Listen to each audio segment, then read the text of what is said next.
Guys, anong oras na ba? 6:05 na, grabe. Ilang oras ako Ayan sila, kumakain na sila ng dinner. Bakit ayaw mo, B? Shh! Diet daw siya. Kulit? Diet? Kakain na sila ng dinner. And then, nagpalit ako ng water. You see that? Very clean.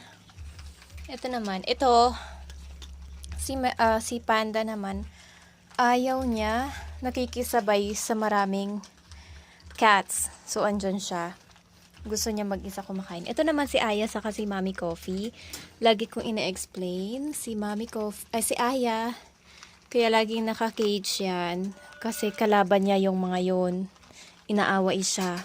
Kaya pag nakalabas siya, nakapasok yung kalaban niya. Pag nakapasok siya, nakalabas yung kalaban niya. Si Mommy Coffee, trip niya lang nasa loob ng kulungan kasi humihiga sila dun.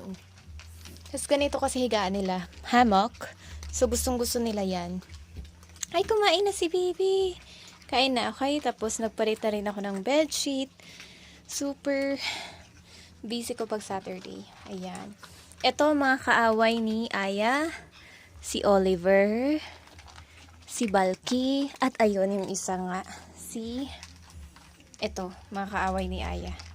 Yun lang.